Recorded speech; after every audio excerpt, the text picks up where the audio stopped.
నమస్తే, welcome to Suman TV. నేను మీ యామ్ని. మనకి సెప్టెంబర్ 1 నుంచి 15 వరకు అసలు 12 రాశుల వారికి ఏ విధంగా ఉంటుంది, ఎలాంటి పరిహారాలు చేసుకోవాలి, ఈ విషయాలు మనకి తెలియచేయడానికి ప్రస్తుతం మనతో ఉన్నారు ప్రముఖ జ్యోతిష పండితులు బ్రహ్మశ్రీ నందిబట్ల శ్రీహరి శర్మ గారు ఉన్నారు. మరి గురుగారితో మాట్లాడి ఆ విషయాల గురించి అడిగి తెలుసుకుందాం. నమస్కారం గురుగారు. వాగర్థ వివ సంపృక్తౌ వాగర్థ ప్రతిపత్తయే జగతః పితరౌ వందే పార్వతీ పరమేశ్వరౌ. సదాశివసమారంభాం శంకరాచార్య మధ్యమాం అస్మదాచార్య పర్యంతం వందే గురు పరంపరాం. ఆదిత్యాయ చ సోమాయ మంగళాయ బుధాయ చ గురుశుక్ర శనిభ్యశ్చ రాహవే కేతవే నమః.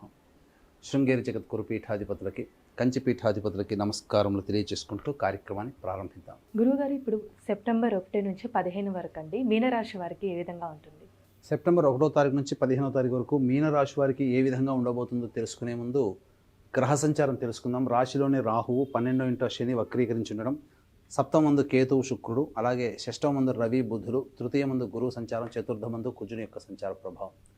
వెరసి ఈ యొక్క మీనరాశి వారికి ప్రధానంగా గ్రహ సంచారం అనుకూలంగా ఉంది, దైవబలం కూడా చక్కగానే ఉంది. కాకపోతే వాహన ప్రమాదములు చోటు చేసుకునే అవకాశం ఉంది కాబట్టి వాహనాన్ని నడిపేటప్పుడు జాగ్రత్తలు పాటించండి. అలాగే అగ్రిమెంట్స్ చేసుకునేటప్పుడు 1-4 సార్లు మీ యొక్క గృహ సంబంధంగా కావచ్చు, ధనపరంగా కావచ్చు, అగ్రిమెంట్ విషయంలో జాగ్రత్తలు పాటించండి. మిమ్మల్ని ఏమార్చే అవకాశాలు ఎక్కువగా ఉన్నాయి, అనగా మీరు మోసపోయే అవకాశాలు ఎక్కువగా ఉన్నాయని చెప్పవచ్చు. ఇక అన్నిటికంటే ప్రధానంగా నిరుద్యోగస్తులకి చక్కటి అవకాశము, ఉద్యోగం లభించి తీరుతుంది. ప్రభుత్వ రంగంలో ఉన్నటువంటి వారికి కోరుకున్న చోటికి బదిలీలు అవ్వడం కానీ, లేదా కోరుకున్న స్థానానికి వెళ్ళడం కానీ జరుగుతుంది. అన్ని రకాల అధికారుల యొక్క సహాయ సహకారాలు మెరుగవుతాయని చెప్పవచ్చు. ఆత్మవిశ్వాసంతో ముందడుగు వేస్తే అన్నింటా శుభ ఫలితాలు పొందుతారు. ముఖ్యంగా వివాహం కానిటువంటి వాళ్ళకి వివాహము సంబంధాలు నిశ్చయం అయ్యే అవకాశాలు ఈ యొక్క 1వ తారీఖు నుంచి 15వ తారీఖు మధ్య గోచరం అవుతుందని చెప్పవచ్చు. అయితే ఈ యొక్క ఏలిన నాడిశని ప్రభావం మీనరాశి వారికి అధికంగా ఉండడం, ఈ కారణం చేత అనుకున్నటువంటి పనులు కొన్ని కార్యరూపం దాలుస్తాయి అని అనుకుంటాము, కానీ మధ్యలోనే ఆగిపోవడము, అలాగే ఏవి కూడా ముందుకు సాగకపోవడం జరుగుతుంది. తద్వారా కొంత నిరాశ గురయ్యేటువంటి అవకాశం ఉంటుంది. రియల్ ఎస్టేట్ రంగంలో ఉన్నటువంటి వారు ఆచితూచి స్పందించాల్సినటువంటి పరిస్థితి, గడ్డు కాలం అనే చెప్పవచ్చు. ఎఫ్ఎంసీజీ రంగంలో ఉన్నటువంటి వారికి మంచి సహాయ సహకారాలు అందుబాటులో ఉంటాయి. అలాగే విద్యాలయాలు, జ్యువెలరీ రంగంలో ఉన్నటువంటి వారికి మంచి వ్యాపార అభివృద్ధి కలుగుతుంది. ఇక ముఖ్యంగా ఈ రాశిలో జన్మించినటువంటి స్త్రీలకి కొంత ఇబ్బందికర పరిస్థితులు ఎదురవుతాయి. మీ యొక్క ప్రేమని ఎదుటివారు అర్థం చేసుకోలేకపోవడం, మీ యొక్క మాటకి విలువలేకపోవడం, ఇవి కొంత గోచరమవుతుంది. గృహంలో కొంతవరకు ఈ యొక్క మీనరాశిలో జన్మించినటువంటి స్త్రీలకి గృహంలో కొంత ఇబ్బందికర పరిస్థితులు ఎదురయ్యే అవకాశం ఉంది కాబట్టి జాగ్రత్తలు పాటించండి. అయితే ఏ వ్యక్తికైనప్పటికీ కూడాను ప్రధానంగా 75% సమస్యలు ధనంతోనే వస్తాయి, 75% సమస్యలు ధనంతోనే తీరుతాయి. కాబట్టి ఏ రోజుల్లో ధనాదాయం బాగా ఉంటుంది, ఏ రోజుల్లో ఖర్చులు అధికంగా ఉంటాయనే విషయాన్ని క్లుప్తంగా తెలియజేసుకుందాం. 1వ తారీఖు రోజున ప్రధానంగా మీ యొక్క ఆరోగ్యం పట్ల శ్రద్ధ వహించాల్సినటువంటి పరిస్థితి కావున జాగ్రత్తలు పాటించండి. అలాగే మీరు ఏ పని చేయాలన్నా కానీ ఆ 1వ తారీఖు రోజున ఏ పని ముందుకు సాగలేకపోతుంది. తద్వారా బద్ధకంతోనే ఆ 1వ తారీఖు గడుస్తుందని చెప్పవచ్చు. 2, 3, 4, 5, 6 తారీఖులు విశేషమైనటువంటి లాభదాయకంగా ఉంటుంది. రాని బాకీలు వసూలు అవుతాయి, ధన సంపాదన బాగుంటుంది. మీ జీవిత భాగస్వామి నిర్ణయం వల్ల లేదా వ్యాపార భాగస్వామి నిర్ణయం వల్ల మీకు లాభసాటి పరిస్థితి గోచరమవుతుంది. ధనము చేతికందినటువంటి కారణం చేత అన్ని రకాలుగా మీరు యోగాన్ని పొందుతారని చెప్పవచ్చు.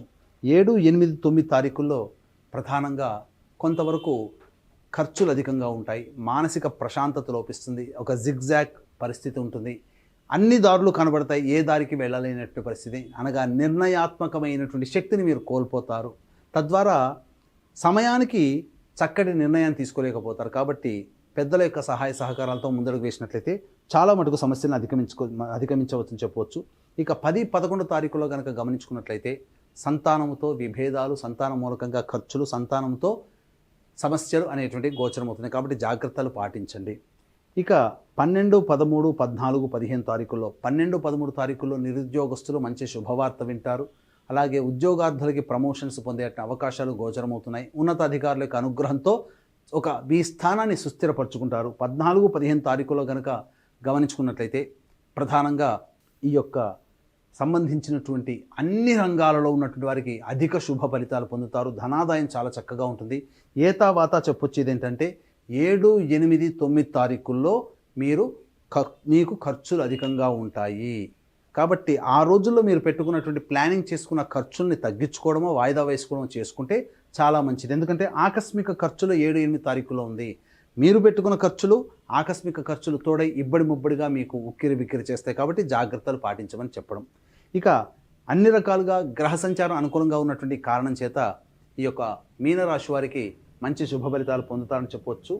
ఇక ఏలిన నాడిచిన ప్రభావము, కుజ ప్రభావం అనుకూలంగా లేని కారణం వల్ల సమస్యలు ఎదుర్కోవడం, దైవానుగ్రహంతో వాటిని అధిగమించడం అనేటువంటిది జరుగుతుంది. కాబట్టి ఏ వ్యక్తికైనప్పటికీ కూడాను దైవానుగ్రహం సంపూర్ణంగా ఉండాలి. కాబట్టి దీన్ని అందరికీ అందించాలనేటువంటి సదుద్దేశము. పైగా మీనరాశి వారికి ఏలినాటి శని ప్రభావం కాబట్టి వృషభ, మిథున, కర్కాటక, సింహతుల, వృశ్చిక, మకర, కుంభ, మీన రాశుల్లో జన్మించినటువంటి వారికి శనిదోష పరిహారార్థమై శనీశ్వర హోమము, అఘోర పాశుపత మంత్ర హోమంతో పాటు ఇప్పుడు సమస్యలు ఎదుర్కొంటున్నాము అనంటే గత జన్మ కర్మదోష ప్రభావాలు కావున గత జన్మ కర్మదోష నివారణ హోమాలు ఆగస్టు 31వ తారీఖు రోజున శని త్రయోదశి పుష్యమి నక్షత్రం కలిసిన విశేష పుణ్యతిథి సందర్భంగా కేవలం పర్ హెడ్ 1500 రూపాయలకి చేయించడం జరుగుతుంది.